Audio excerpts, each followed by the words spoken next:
C'est toujours pour moi un réel plaisir de vous retrouver pour un nouveau numéro sur notre chaîne YouTube Mireille Mwamba Télévision. À la présentation, Mireille Mwamba, votre humble servante. Je suis là aujourd'hui, fidèles internautes, pour un nouveau numéro. Comme vous le savez très bien, notre chaîne YouTube, c'est une chaîne d'information, de divertissement. Nous traitons des sujets à caractère socio, politico-culturel. Nous sommes là pour vous et vous aussi, à votre tour, vous le savez très bien, vous avez toujours aimé et commenté dans le respect tout ce que nous vous présentons sur les réseaux sociaux. Nous sommes là aujourd'hui, fidèles internautes. Avant de commencer, je m'en vais d'abord dire un grand merci à tous ceux-là qui sont abonnés sur notre chaîne. Voilà, vous qui avez choisi notre chaîne YouTube, en tout cas ne pas vous remercier. Comme je l'ai toujours dit, ça serait vraiment de l'ingratitude de ma part. Un grand merci, car c'est grâce à vous que notre chaîne est en train d'émerger, car c'est grâce à vous que nous existons. Si vous n'étiez pas là, si vous ne vous étiez jamais donné le souci de vous abonner sur notre chaîne, on ne serait pas là aujourd'hui en train de travailler. Mais si nous persistons, si nous continuons de travailler, c'est à cause de votre bonne volonté, votre amour, la manière dont vous suivez nos vidéos, la manière dont vous nous faites parvenir vos suggestions, la manière dont surtout vous partagez nos vidéos, ça nous va droit au cœur. Pour vous qui venez à peine de nous découvrir, si c'est pour vous la toute première fois de découvrir notre chaîne YouTube, je vais vous demander de commencer par vous abonner, liker, partager la vidéo et surtout n'oubliez pas d'activer la cloche de notification pour ne rater aucune de nos nouvelles vidéos. Mes amours, mes internautes, je suis là aujourd'hui pour une histoire qui fait très mal. Pour une histoire qui fait très mal, il s'agit bel et bien de Madame Gladys Mwangi.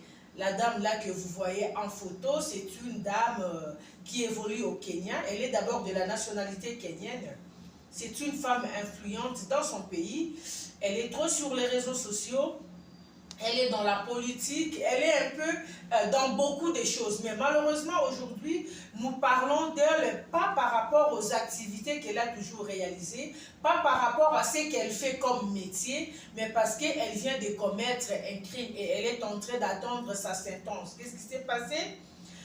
Madame Gladys Mwangi a eu à faire la connaissance de Monsieur Georges. Monsieur Georges qui est de la nationalité rwandaise, mais qui fréquentait le Kenya pour les affaires. Alors, dans sa démarche, dans ses fréquentations régulières au Kenya, il a eu à rencontrer Madame Gladys Mwangi. Comme vous le savez très bien, le courant est passé très rapidement. Ils ont décidé de s'aimer, ils se sont aimés, ils ont commencé à cohabiter ensemble, ils se sont mis ensemble et leur relation a donné naissance à 3 enfants. Ils ont eu 3 enfants ensemble, ils ont évolué.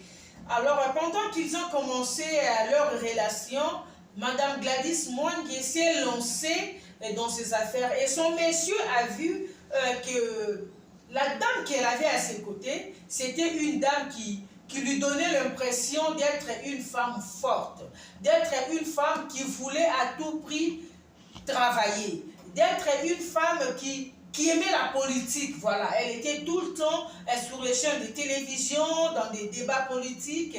Donc, son mari lui a dit, mais je sens vraiment que tu aimes la politique. Et si tu t'es décidé vraiment de te lancer dans la politique, moi je suis là pour te soutenir. Un mari qui avait vraiment aimé sa femme, un mari qui soutenait sa femme, un mari qui aimait ce que son épouse faisait.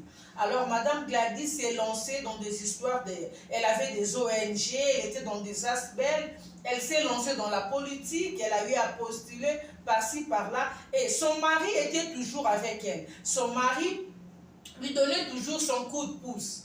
Sur le plan financier, sur le plan moral, son monsieur Georges, était là pour lui soutenir. Mais malheureusement, quand Madame Gladys s'est vraiment lancée dans la politique, il y a eu des retombées qui n'ont pas vraiment arrangé son mari, monsieur Georges. D'abord, la première des choses, ils ont eu à recevoir une convocation comme quoi il y avait une plainte.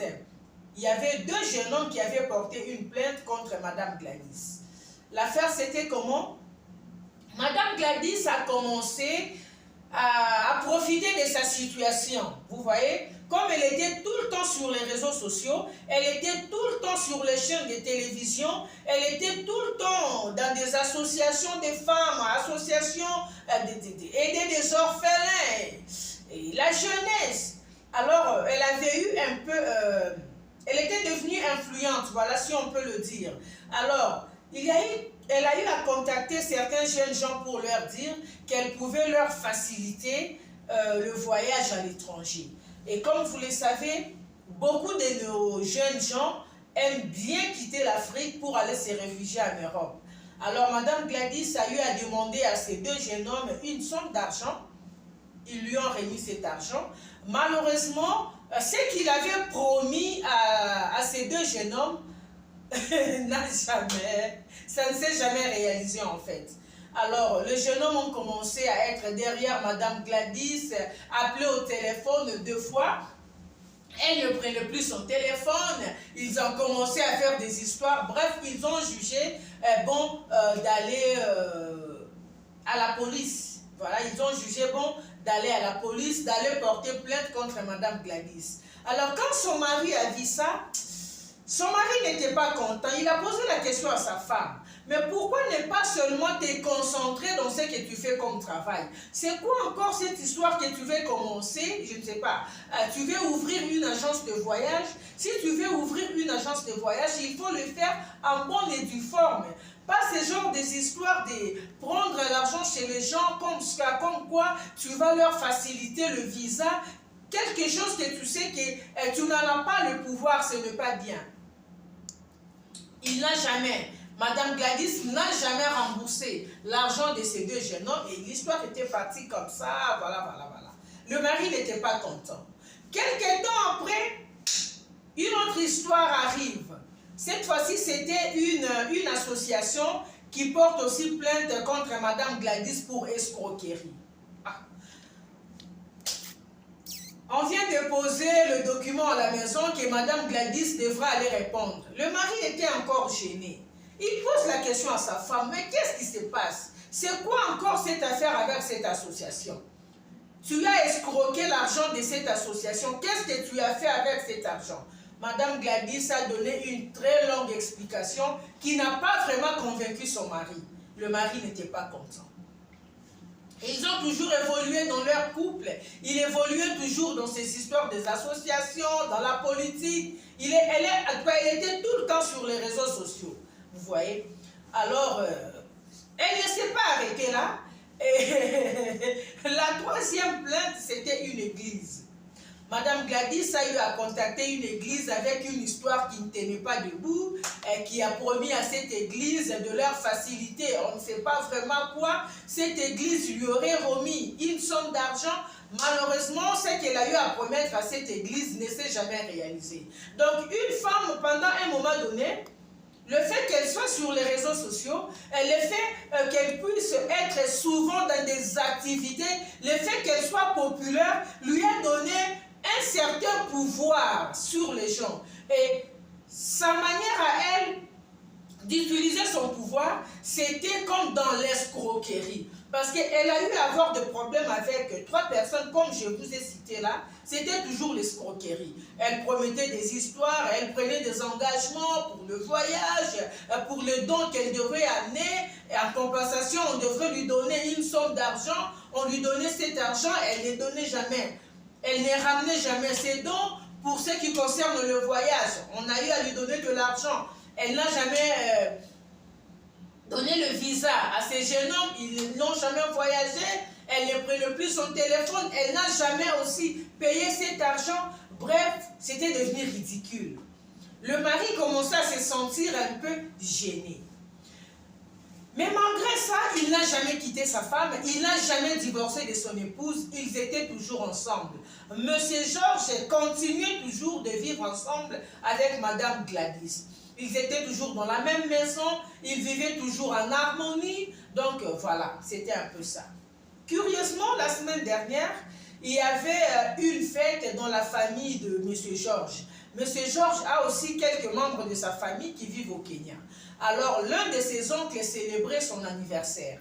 Malheureusement, il n'avait pas informé à sa femme. Vous allez comprendre dans cette émission pourquoi il n'avait pas informé à son épouse que l'un de ses oncles célébrait son anniversaire. Vous savez, dans la famille, ton mari, ta belle famille peut être contre toi. Mais dans ta belle famille, il y aura toujours quelqu'un. Tu auras toujours une personne qui viendra toujours vers toi de temps en temps pour te souffler certaines informations. C'est ce qui s'est passé en fait avec Madame Gladys et Monsieur Georges. Monsieur Georges n'avait pas informé à Madame Gladys que l'un de ses oncles célébrait son anniversaire et qu'il devrait aller tout et tout. Il avait caché ça, pourquoi? Parce qu'il avait le programme d'amener l'une de ses maîtresses. Mais ce Georges avait déjà commencé à entretenir déjà une autre relation en dehors de son foyer. Il y avait déjà une troisième personne qui était une femme, qui était déjà dans leur couple. On ne sait pas si son épouse était au courant, mais dans leur couple, il n'y avait jamais eu de discussion entre eux, d'échanger. En tout cas, on ne nous a pas appris ça. Selon les informations, arrange tes pieds. Selon les informations à notre possession, on ne nous a pas appris quelque chose du genre que M. Georges et Mme Gladys ont eu un moment donné à s'échanger de paroles ou à se chamailler au nom d'une femme qui était entrée dans leur couple. On n'a pas appris quelque chose de pareil. On ne sait pas si Mme Gladys était informée, mais elle faisait semblant, elle attendait le moment opportun pour passer en acte. En tout cas, ça, on ne sait pas. Bref, le jour de la fête est arrivé. Il y a eu une belle sœur de la famille qui est venue souffler à Madame Gladys. Je te conseille de tout faire pour être à la fête de l'oncle qui va célébrer son anniversaire. Madame Gladys était étonnée d'apprendre qu'il y avait une fête dans sa belle famille, mais elle n'était pas informée. Et cette belle sœur va lui dire, non, il faut que tu viennes parce qu'il y aura des surprises. Moi, je préfère ne pas trop parler. Je préfère que toi-même, tu sois là, comme ça, tu vas découvrir. Madame Gladys a essayé de poser des questions, mais qu'est-ce qui se passe? Dis-moi, parce que tu as déjà commencé à parler. Pourquoi ne pas seulement décortiquer, aller jusqu'au fin? La belle-sœur va lui dire, ben voilà, ça fait un moment, ton mari a commencé à entretenir une relation avec une dame. La dame s'appelle Louise, ils sont tout le temps ensemble d'ailleurs. Il est en train de se préparer, il veut épouser cette Louise-là comme étant sa deuxième femme. Alors, s'il n'était pas informé sur la fête, sûrement il viendra avec elle parce qu'ils sont tout le temps ensemble. Quand ton monsieur n'est pas ici chez toi à la maison, il est chez la dame là d'ailleurs, il loue une maison pour la dame et tout. Il a déjà introduit la dame dans la famille, presque tous les membres de la famille connaissent la dame, même ceux qui sont au Rwanda parlent de temps en temps avec la dame au téléphone. Donc ce n'est plus une histoire à cacher. La seule personne peut-être qui n'est pas informée jusque-là, c'est toi, sa femme, il ne t'a pas encore informé. Madame Gladys s'est dit, ok, c'est bon, merci de m'informer. La belle-sœur a ajouté, s'il vous plaît, oh, faut pas m'exposer, oh, il faut bien cacher l'affaire, oh, il faut bien cacher les news que j'ai été données, oh, faut pas m'exposer, oh. Madame Gladys a dit, mais non, je suis quand même une grande personne, je ne peux quand même pas dévoiler ma source d'information. Donc, ne t'inquiète, je ne veux pas te citer, je ne veux même pas faire un scandale. Je vais seulement m'arranger pour être à la fête et voir comment les choses vont se passer. Le jour de la fête arriva, c'était le samedi. Madame Gladys s'est arrangée pour arriver à la fête. Elle était là. Pendant que tout le monde était là, assise, et le monsieur va faire son entrée. Monsieur Georges va faire son entrée avec sa concubine, avec sa copine, avec sa maîtresse, avec sa chisa, qui répond au nom de Louise, si je ne me trompe pas. Voilà. Ils sont venus, ils se sont installés, tous les membres de la famille. Vous savez, souvent dans la famille, s'il y a aussi certaines belles sœurs qui ne t'aiment pas, qui ne veulent pas de ta présence à côté de leur frère, si leur frère leur présente quelqu'un d'autre comme ça, devant toi, elles veulent vraiment te faire savoir que c'est celle-ci qui nous intéresse, quoi. Alors, il y avait certaines belles sœurs et beaux-frères là qui sont allés auprès de la fille, l'embrasser, lui faire des coucous. C'était vraiment, c'était chaud.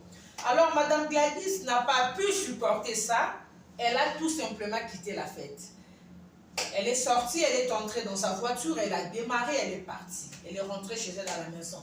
Alors, le mari est resté à la fête avec ses membres de famille, avec quelques amis aussi qui étaient là, avec sa copine Louise. Ils sont restés aux alentours de 1h30, 2h du matin. Ils ont décidé de quitter la fête. Il a pris sa copine, il a déposé sa copine chez elle à la maison, là où sa copine reste. Il a déposé sa copine. Il a continué, il est venu chez lui à la maison. Arrivé chez lui à la maison, on ne sait pas ce que son épouse lui a fait. On ne sait pas vraiment. Est-ce qu'elle a empoisonné? Est-ce qu'elle a étouffé son mari? On ne sait pas. Tout ce qu'on sait est que le dimanche matin, la copine était quand même surprise que non, c'était quand même le matin, aux alentours de 7, 8, 9, 10 heures. De temps en temps, elle pouvait quand même recevoir le coup de fil de son monsieur, ne fût-ce que pour que le monsieur lui dise que je suis bien arrivée. Mais elle a attendu ce coup de fil-là d'abord le samedi, lorsqu'ils se sont séparés. Elle n'a pas reçu un message pareil, comme c'est souvent dans leurs habitudes. Elle n'a rien reçu comme message que non, ben voilà chérie, je suis bien arrivée, je suis déjà à la maison. Elle n'a rien reçu comme message. Et le matin, pas de coup de fil, pas de texto, elle était un peu inquiète. Elle essaie d'appeler le numéro de monsieur, le numéro ne passait pas. Alors, elle a pris la présence d'esprit, elle a appelé un ami du monsieur pour lui demander est-ce que tu peux entrer un peu en contact avec ton ami depuis qu'il m'a laissé hier à la maison. Je sais que dans la plupart des cas, lorsqu'on se sépare comme ça, lorsqu'il arrive chez lui, il me fait ne fût-ce qu'un message pour me dire que je suis bien arrivée. Mais jusqu'à là, depuis hier, je n'ai rien reçu.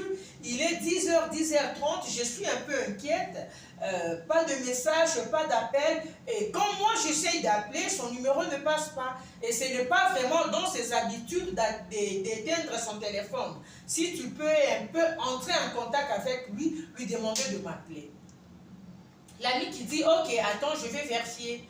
L'ami essaie d'appeler aussi le numéro de M. Georges, le numéro ne passait pas.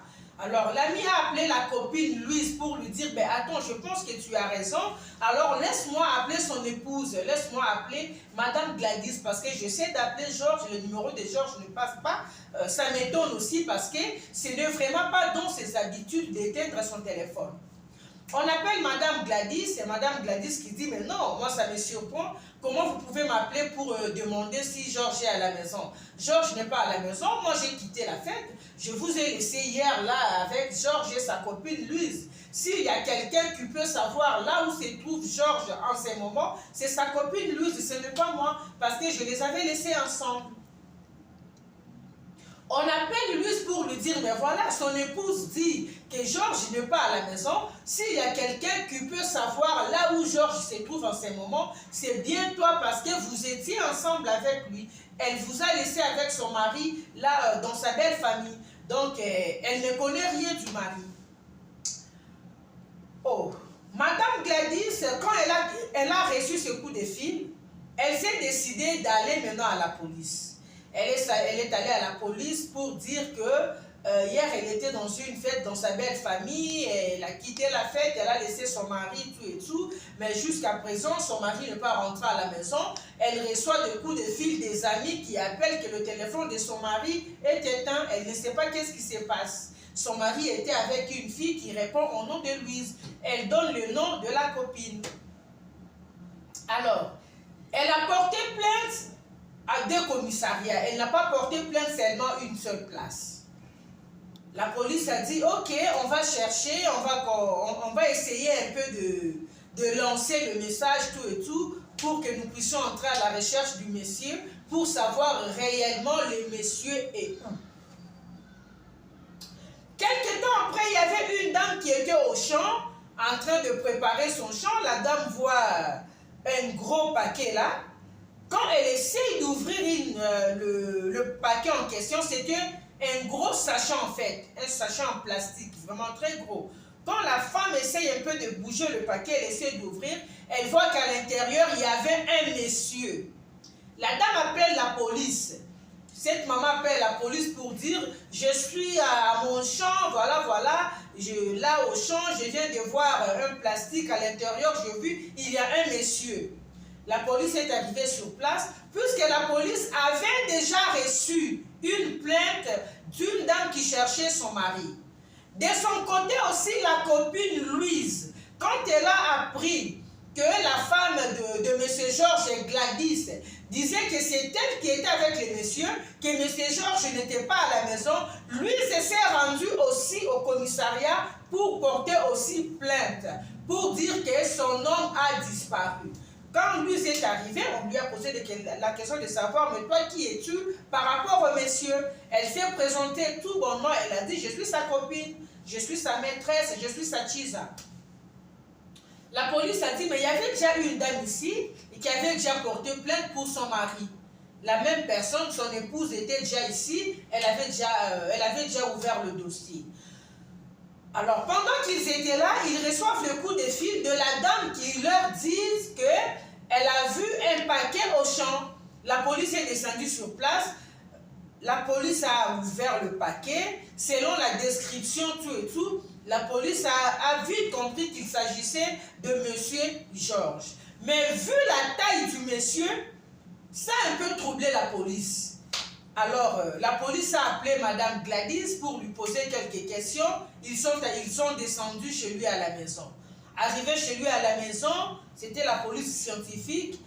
Elle a commencé à faire des enquêtes un peu partout. Elles ont remarqué que dans la chambre, il y avait quelques traces du sang. Alors, la police a tout de suite compris que quelque chose s'était passé. Quand la police a voulu un peu se renseigner, les voisins ont dit, mais non, ce matin, le dimanche, c'est dimanche, on était vraiment surpris.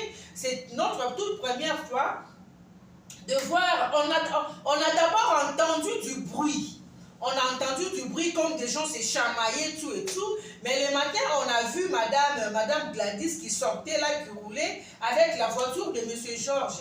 Quelque chose qui nous a un peu surpris parce que elles ont des véhicules, ce ne sont pas des gens qui peuvent se disputer pour des véhicules.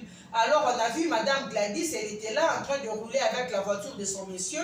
Et ça nous a un peu surpris parce que c'est notre toute première fois de voir la dame rouler avec le véhicule de son monsieur. De temps en temps, chacun roule avec sa voiture. Alors on a commencé à interroger Madame Gladys. Elle ne parle pas vraiment. Elle voulait donner l'impression qu'elle ne savait rien, elle ne connaît rien, tout ce qu'elle sait, et que son monsieur était parti dans sa belle famille, dans sa famille, disons, voilà, il y avait une fête, elle avait quitté la fête, elle avait laissé son monsieur avec sa copine, tout et tout, et elle faisait qu'elle racontait ce genre d'histoires. Alors la police lui a posé la question de savoir si en dehors de son mari, M. Georges, avec qui d'autre elle vivait dans la maison. Elle a dit non, on a 3 enfants, mais nos enfants ne vivent pas avec nous. Nos enfants sont à l'étranger, voilà. Ici, je vis moi, mon mari et notre gardien. Alors, on a fait appel au gardien. La police et scientifique a pris le gardien et Madame Gladys, on les a amenés au commissariat. Chacun de son côté, on a commencé un peu à leur questionner. On a commencé à leur questionner, à les interroger. Alors, l'interrogatoire était tellement chaud que le gardien a fini par lâcher.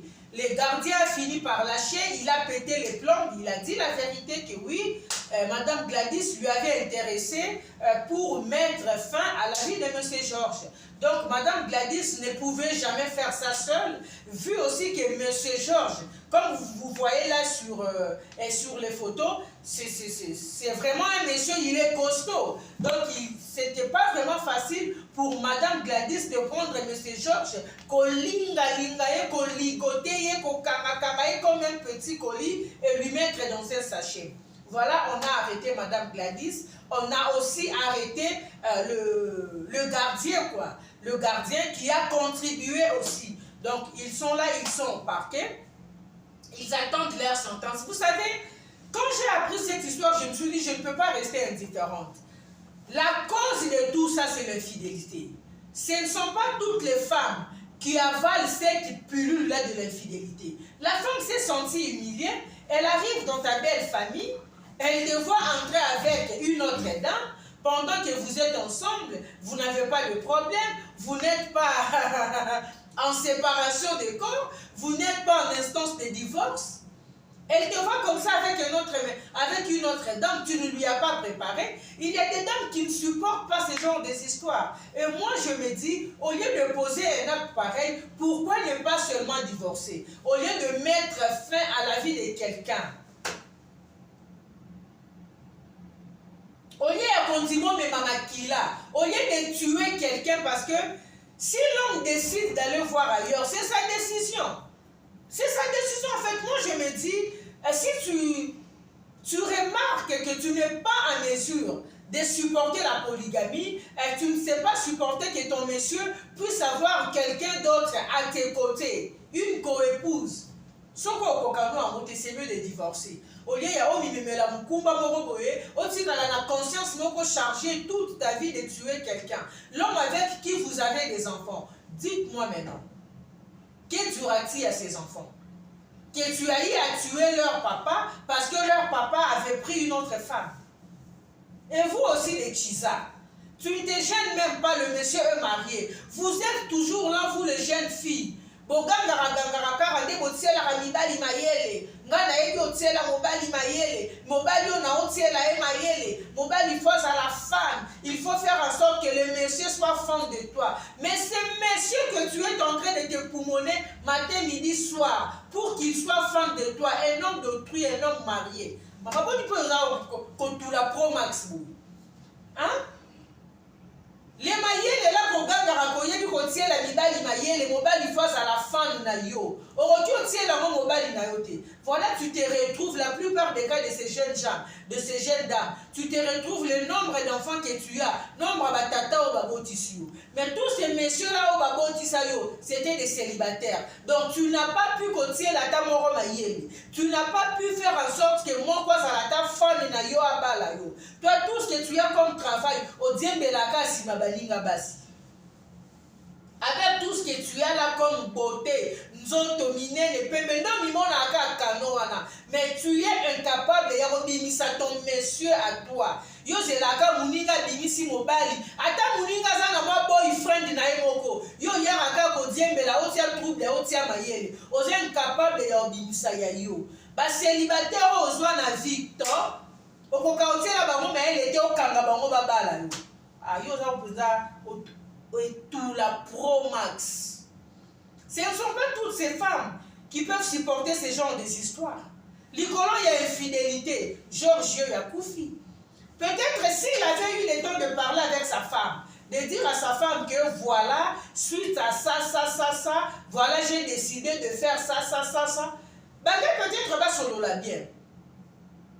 Il n'avait pas parlé à son épouse, il n'avait pas échangé avec sa femme, il n'avait pas préparé sa femme qu'il voulait avoir une autre épouse, qu'il voulait avoir une deuxième femme. Ce ne sont pas toutes les femmes qui supportent ce genre d'humiliation. N'abîmez pas ma belle famille.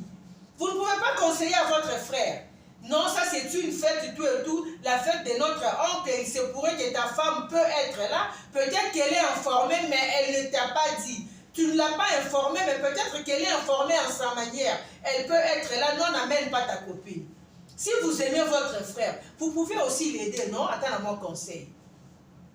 Vous oubliez que vous êtes aussi des femmes. Et pour Madame Gladys, moi je me dis, si ton mari ne t'avait pas informé de cette fête, c'est parce qu'il savait qu'il allait se présenter avec sa copine. Alors, au nom du respect qu'il a pour toi, raison pour laquelle il n'avait pas voulu que tu sois avec lui dans cette fête. Il savait qu'il serait là avec sa maîtresse. Il y a moi par respect, mais toi tu n'as pas compris.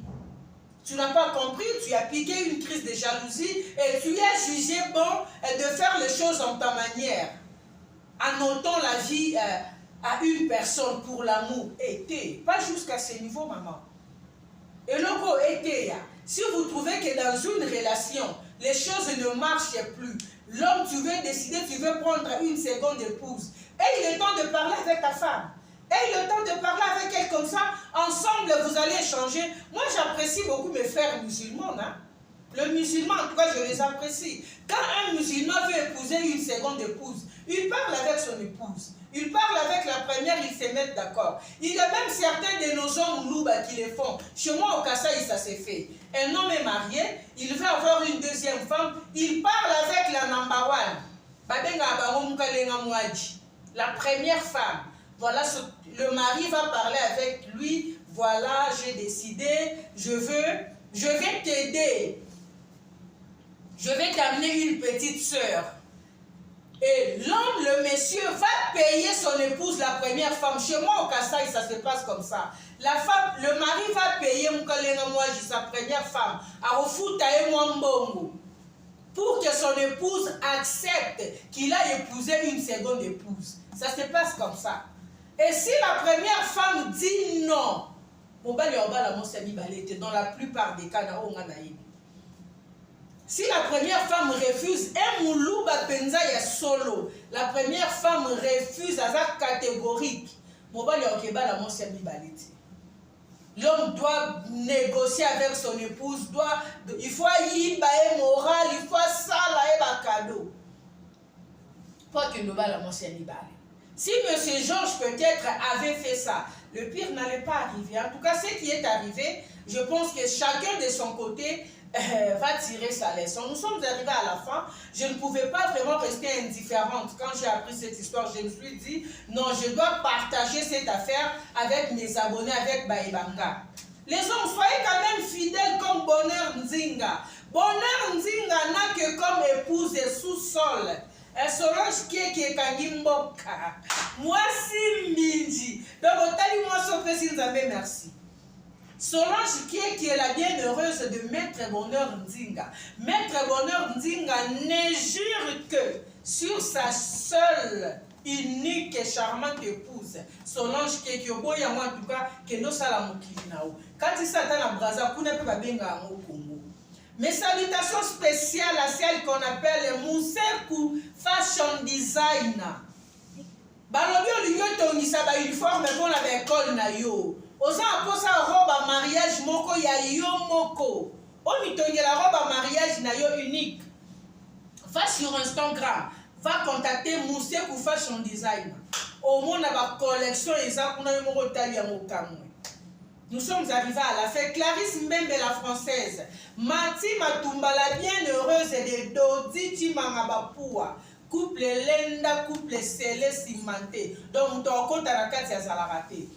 Un grand merci si vous avez eu à suivre ce nouveau numéro. C'est grâce à Joyce Bilenga Mwamba qui était à la prise de vue et grâce au Mwanza Mwamba qui était à la réalisation. Je vous dis un grand merci. Si c'est pour vous la toute première fois de nous découvrir, n'hésitez pas à commencer par vous abonner. Igo Sente de Maison Mère Balobi, l'unique et le seul synthétiste du moment. Babi, jusque-là, nous t'aurons l'ongolaï dans le monde. Ba doublure naïe, bazana bango. Ba lukarapé ba beta neti, mais Igo Sente l'unique et le seul. Je te salue là où tu es, toute ta famille. En tout cas, on va la maison mère, tout. Tu es très bientôt, tant ma solo ici là. On va être ensemble. Katika Banga, Mwindo Angolo, la femme douce et la bienheureuse de son mari, tonton Papi. Je vous salue. On se retrouve très bientôt pour un nouveau numéro. D'ici là, portez-vous bien. Salut. Coucou.